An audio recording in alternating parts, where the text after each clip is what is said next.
बाबा नागार्जुन हमारे हिंदी भाषी क्षेत्र के सबसे सच्चे जनकवि।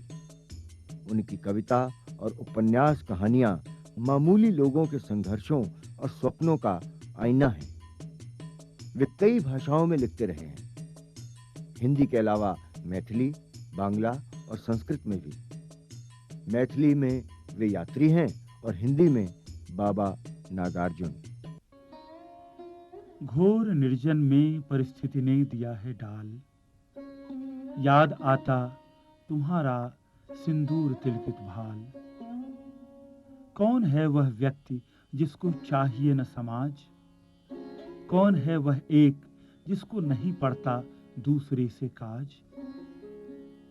याद आती स्वजन जिनकी स्नेह से भीगी अमृतमय आंख, स्मृति विहंगम की कभी थकने न देगी पांख। याद आता मुझे अपना वह तरौनी ग्राम, याद आती लीचियां वे आम। गुमसुम रहते थे। गुमसुम रहते थे। बाद में हमको जब छंदों का पता लगा तो हम लोगों को चिढ़ाने के लिए कविता लिखी। आप बता रहे थे कि आपके पिताजी क्या कुछ करते थे, पंडित थे।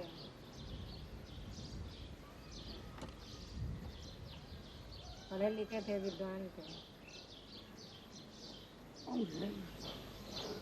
अच्छा।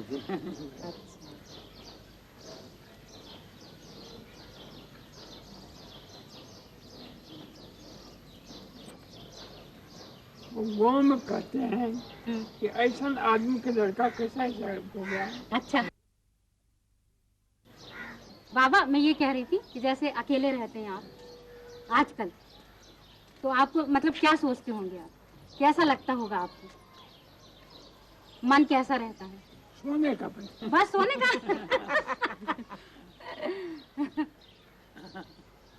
पुरानी बातें याद आती। यही धुआं में ढूंढ रहा था, यही आग में खोज रहा था, यही गंध थी मुझे चाहिए, बारूदी छर्रे की खुशबू। ठहरो ठहरो इन नथनों में इसको भर लूं, बारूदी छर्रे की खुशबू। भोजपुरी माटी सोंधी है, इसका यह अद्भुत सोंधापन।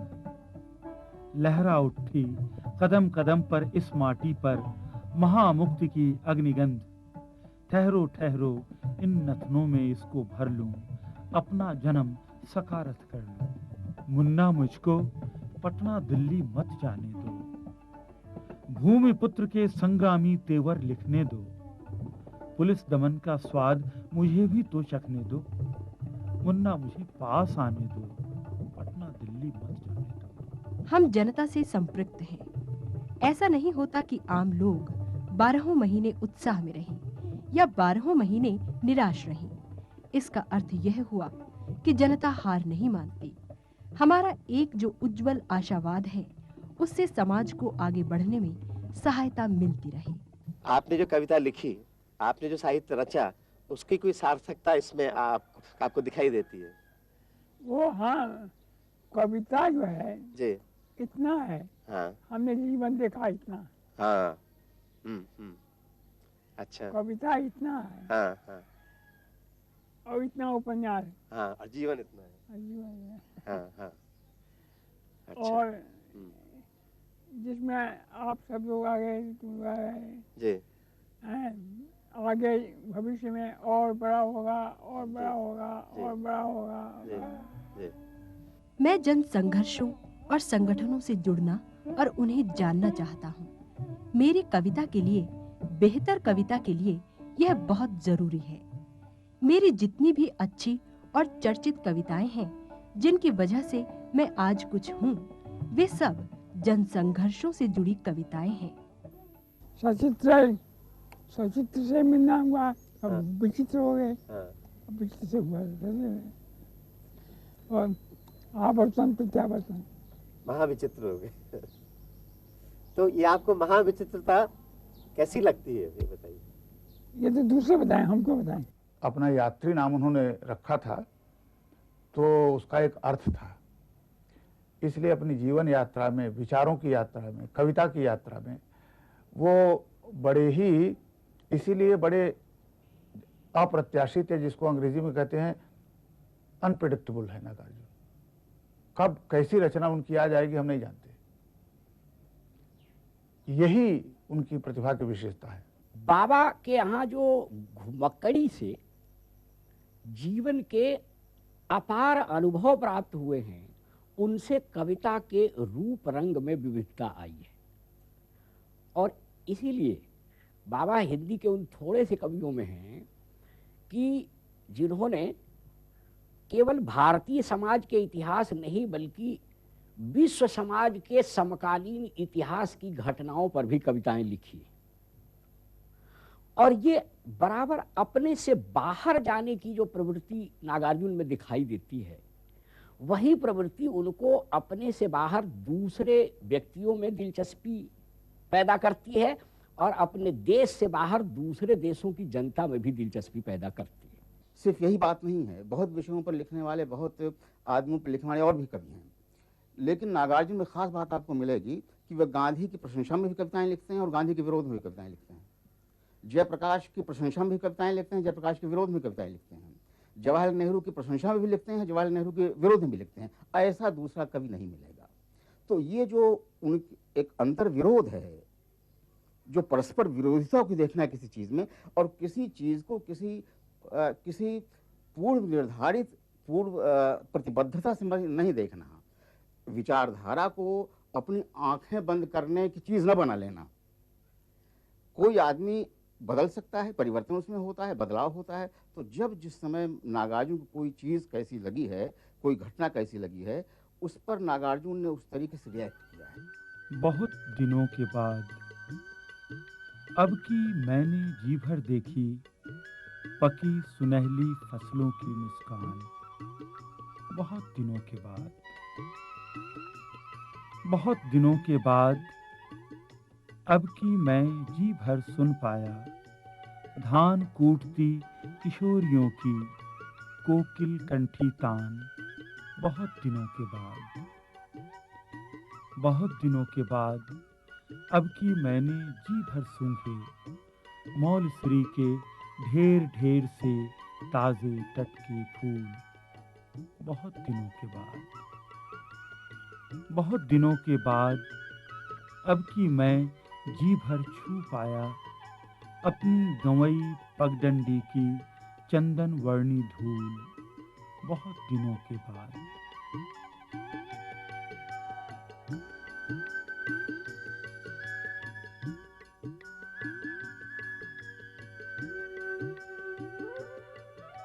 यहाँ पर कौन कौन है? हमारे यहाँ पे बड़ी लड़की, बड़ी लड़की थे ससुराल।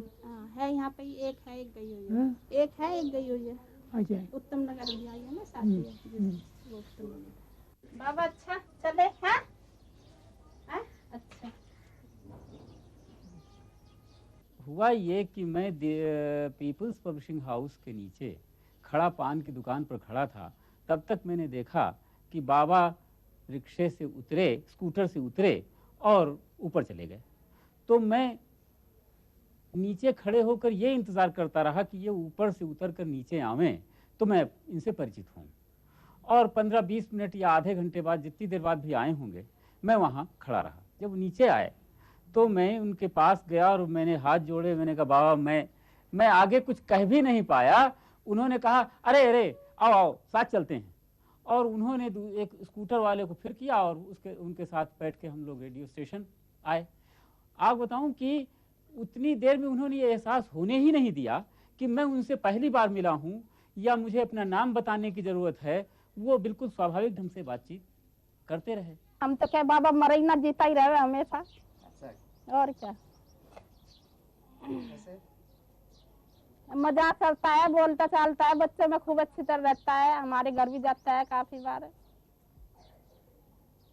मजाक भी करते हैं खूब। और क्या, खूब मजाक करते हैं, हंसी मजाक खूब, हाथ मिलावे खूब करते हैं। मैं भी तो पहले देखा करता था सपने, साथ ही अब तो रंग ढंग ही बदल गए हैं। समझ गया हूँ जीवन में इस धराधाम का क्या महत्व है। कैसे कहलाता कोई धरती का बेटा, आसमान में सतरंगी बादल पर चढ़कर कैसे जनकवि धान रोपता, समझ गया हूं। कैसे जनकवि जमींदार के उन अमलों को मार भगाता, हरे बांस की हरी हरी लाठी लेकर, सब समझ गया हूं। बाबा का जीवन एक महाकाव्यात्मक उपन्यास बन सकता है, क्योंकि इतना बीहड़ है बाबा का जीवन कि उसमें एक छोटी से छोटी घटना और एक बड़ी से बड़ी घटना समान धरातल पर देखी जा सकती है। मुझे नहीं लगता कि किसी एक मासूम बच्चे से बात करना और राष्ट्रपति या प्रधानमंत्री पर टिप्पणी करना दो अलग अलग किस्म की चीज़ें हैं। अगर बाबा के संदर्भ में हम देखें तो वो उसी मासूमियत से, उसी संजीदगी से, उसी उत्साह से और उसी पूरे सेंस ऑफ इन्वॉल्वमेंट के साथ अपनी बात एक मामूली जानकार या गैर जानकार बच्चे से करते हैं, जिस सेंस ऑफ इन्वॉल्वमेंट के साथ वो एक बहुत समझे बूझे मशहूर पत्रकार या साहित्यकार या कवि और लेखक के साथ करते हैं। जनता से लेकर के जनता को वापस जी हाँ। मैंने यदि धोबी गधे पर सवार होकर के और पीछे कपड़े का गट्ठर लेकर के चलता है और घाट पर लादी उतार देता है, मैं वहाँ भी जाता हूँ। वो कहता है आप यहाँ क्या करने आए हैं, आपका क्या काम? हमने कहा कुछ नहीं है। तुमने कहा कुछ नहीं, कुछ नहीं। अच्छा। हमने कहा तुम क्या करो? कहा हम कपड़ा खींचें, चाटें। हम आप देखें तो कहा हम तो 9 बजे रोटी बना करके ऐसा सारा दिन यहाँ धूप में रहे और पानी में सड़े और शिव राम करते रहे। आप क्या करोगे? आप खाना कहाँ खाओ? हमने कहा हम भी खाना चाहते हैं। कई दिनों तक चूल्हा रोया, चक्की रही उदास, कई दिनों तक कानी कुतिया सोई उनके पास, कई दिनों तक लगी भीत पर छिपकलियों की गश्त, कई दिनों तक चूहों की भी हालत रही शिकस्त। दाने आए घर के अंदर कई दिनों के बाद, धुआं उठा आंगन से ऊपर कई दिनों के बाद, चमक उठी घर भर की आंखें कई दिनों के बाद, कौवे ने खुजलाई पांखें कई दिनों के बाद। अब बचपन में खाने पीने का मौका नहीं मिला, खूब अच्छे घरों के लड़के होते हैं बिहार में तो खाना पीना उनका और महालरी रहे हैं। तो बाद में जाकर अभी 8-10 वर्ष में कुछ हालत सुधर गए हैं। हमारी पत्नी को किसी ने पूछा है कि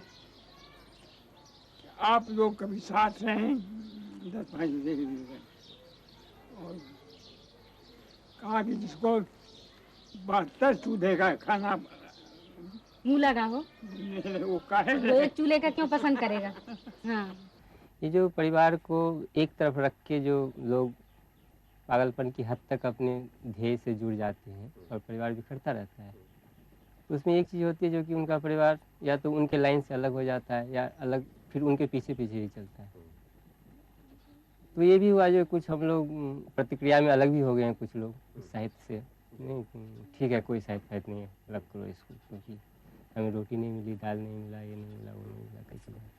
और वही मतलब पिता के रूप में, तो पिता के रूप में भी वो बहुत ही अच्छे हैं हम लोगों के लिए, लेकिन कहीं ना कहीं मिस जरूर किया हमने उनको। किस रूप में? मतलब जो एक मतलब पिता के रूप में जो होता है, क्योंकि जब भी वो घर पे भी होते हैं तो मन में ये एहसास रहता है कि वो जो हैं सो मतलब एक बहुत बड़े व्यक्तित्व मतलब के मालिक हैं और इस तरह से, तो इसीलिए थोड़ा सा हम लोग कहीं ना कहीं सहमे हुए भी रहते हैं क्योंकि उनको कोई तकलीफ़ ना हो।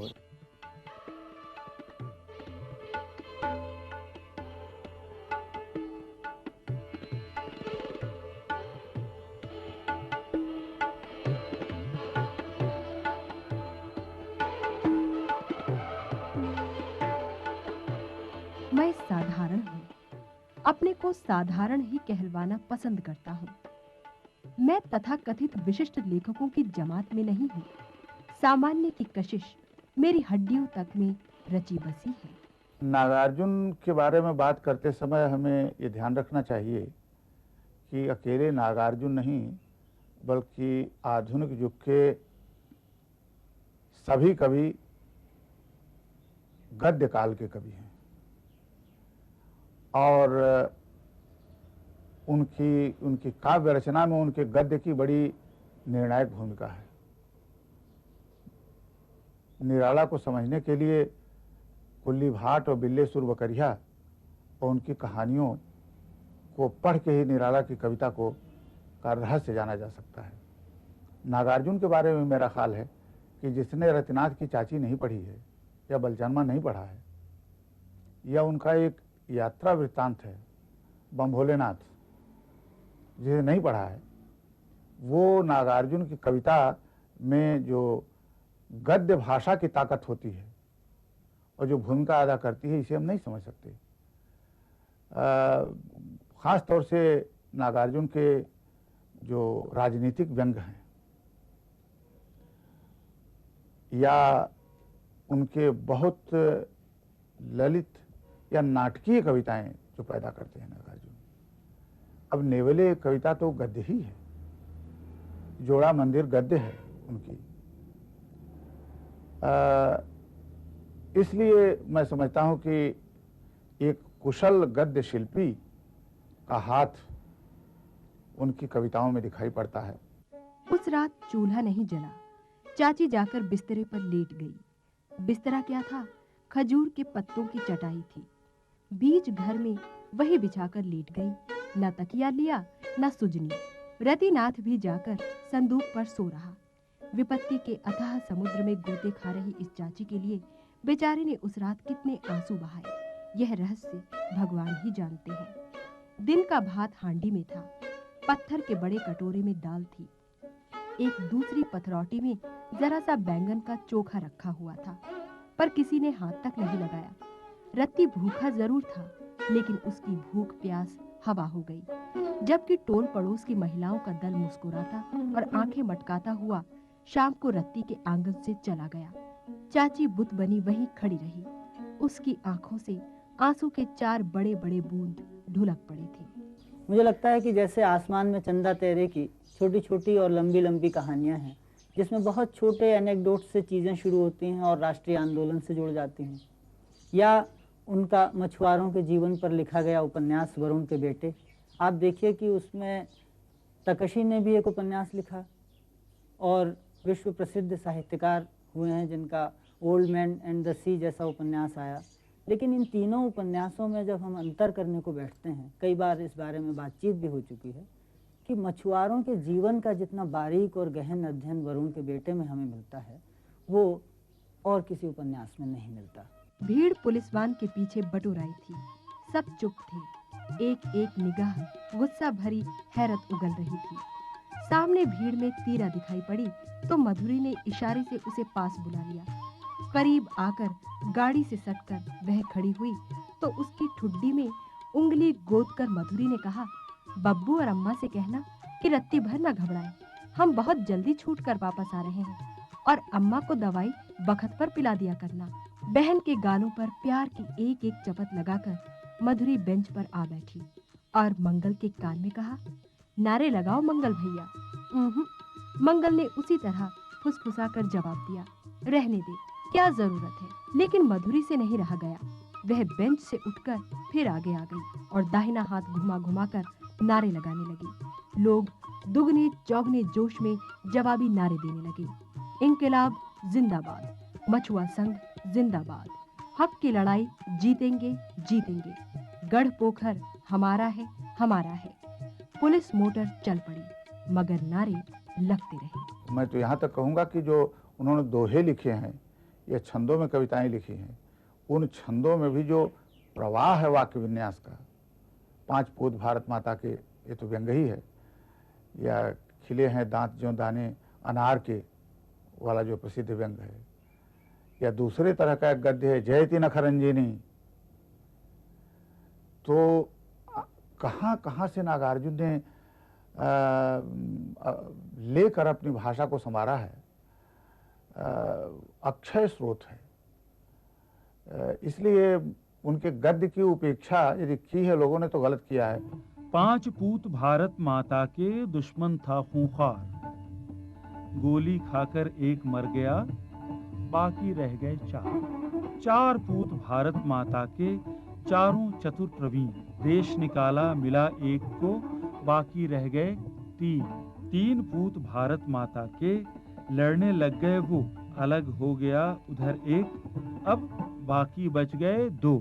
2 बेटे भारत माता के छोड़ पुरानी टेक, चिपक गया है एक गद्दी से, बाकी बच गया 1। 1 पूत भारत माता का कंधे पर है झंडा, पुलिस पकड़ के जेल ले गई, बाकी बच गया अंडा।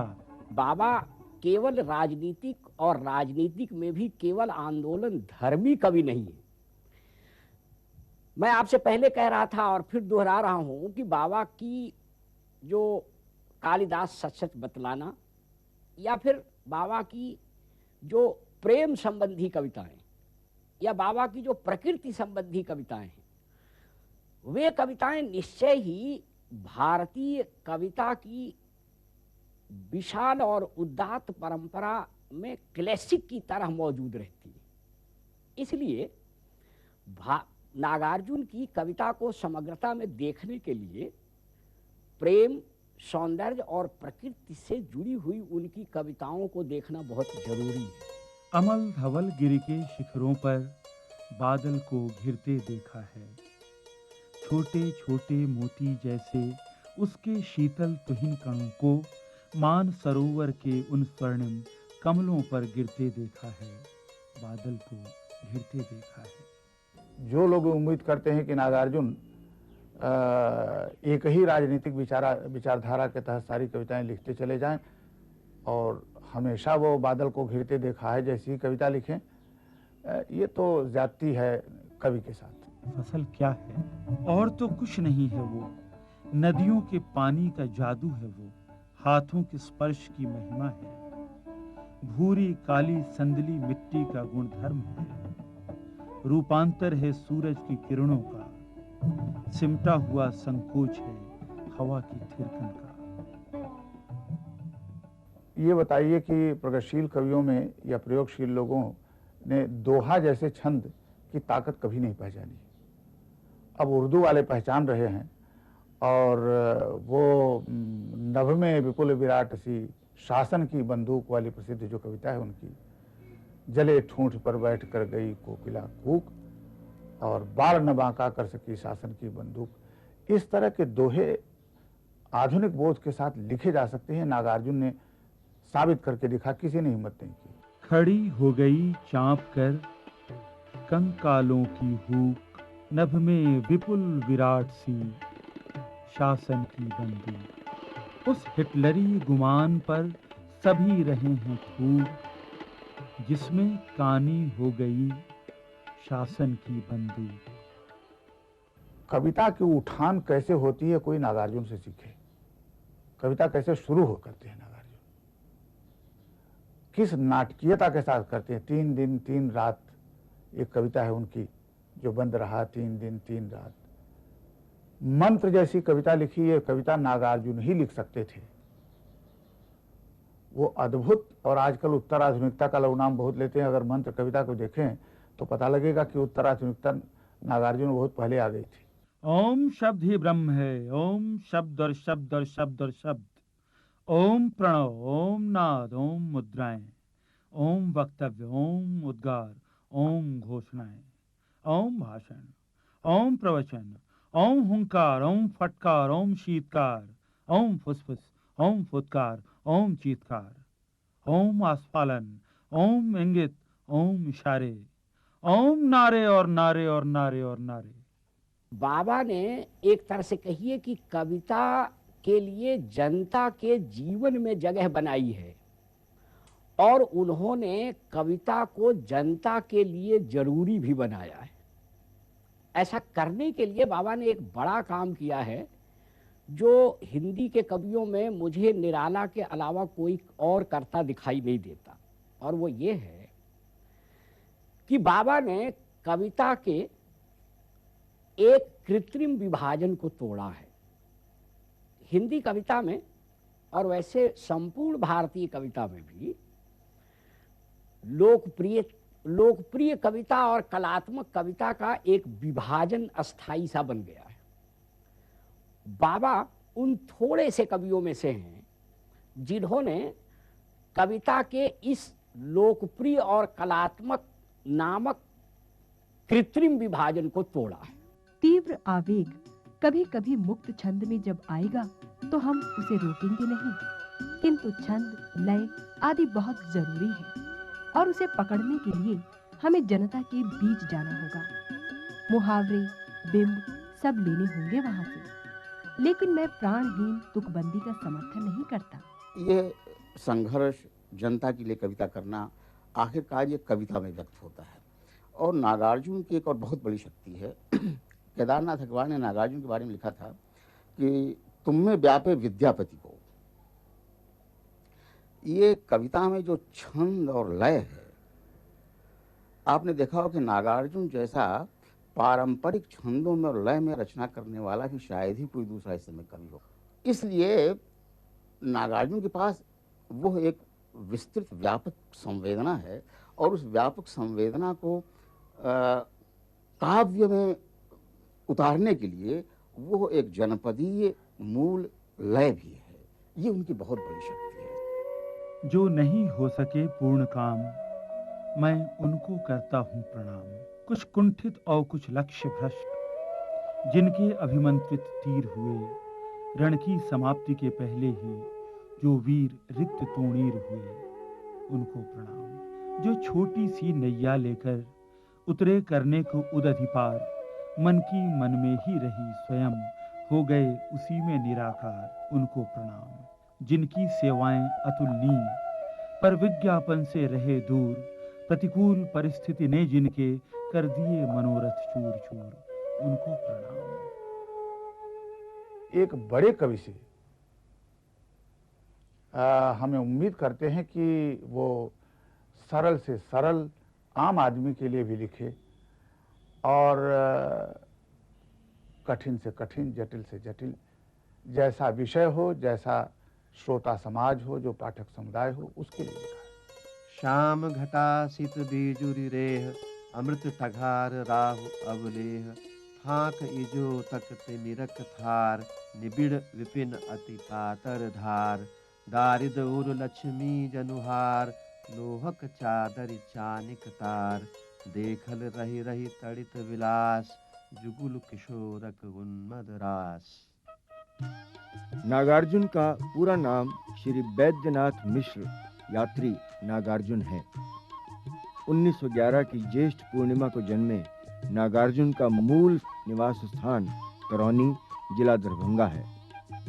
उनके उपन्यास हिंदी और मैथिली की क्लासिक परंपरा में आ चुके हैं।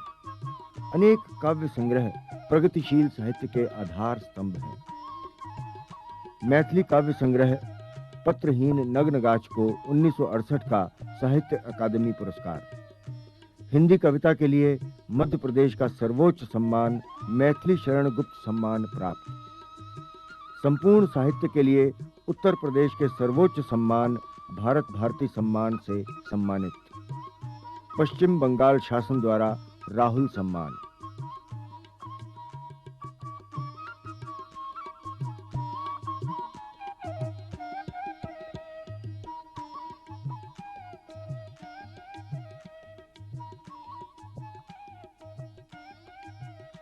हमने हाथ देखने का धंधा नहीं किया जी, लेकिन करते तो बहुत अच्छा होता है। अच्छा। हाँ, और तिब्बत में हमको जबरदस्ती हाथ देखना पड़ा। हाँ। हाँ,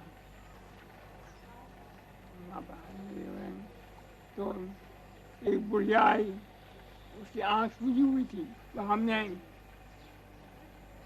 पास में से झाड़ी में से एक कांटेदार छड़ी निकाली, छड़ी तोड़ी और 3 छड़ी मारा उसको। अच्छा। हमने कहा अब कल ठीक हो जाएगा। और कल वो आई आज को दर्द कम है, आज फिर मारो। मिलिट्री का घोड़ा जब बुढ़ा होता है तो उसको नीलाम कर देते हैं, तो उसको खरीदता है कौन? तागा वाला। वो समझता है कैसा भी होगा, ये तो डिसिप्लिन है, वो उस पर 7 पंक्ति है। आमी मिलिट्री बुढ़ो घोड़ा आमा कोरा कोरबे नीलाम तो चतुर तांगा वाला निये जाबे आमाके बोठिए दीपे चोखेर धारे समीन सुनी बोलते थाकबे सामने चलो बेटा, सामने चलो बेटा, सामने चलो बेटा, सामने सीधे दिल्ली चलो, अल्लो दिल्ली चलो, भोपाल चलो, लखनऊ चलो, कोलकाता चलो। भूल गए कभी, उच्चारण खत्म हो गया, आगे पीछे लाइन हो जाती है। अब तो ये है जी, हमारी मृत्यु के बाद निगमबोध घाट पर सब किताबों फैलाइए। नए गगन में नया सूर्य जो चमक रहा है, यह विशाल भूखंड आज जो दमक रहा है, मेरी भी आभा है इसमें। भीनी भीनी खुशबू वाले रंग बिरंगे यह जो इतने फूल खिले हैं, कल इनको मेरे प्राणों ने नहलाया था, कल इनको मेरे सपनों ने सहलाया था। पकी सुनहरी फसलों से जो अब की ये खलिहान भर गया, मेरी रग रग के शोणित की बूंदें इसमें मुस्कुराती हैं। नए गगन में नया सूर्य जो चमक रहा है, यह विशाल भूखंड आज जो दमक रहा है, मेरी भी आभा है इसमें।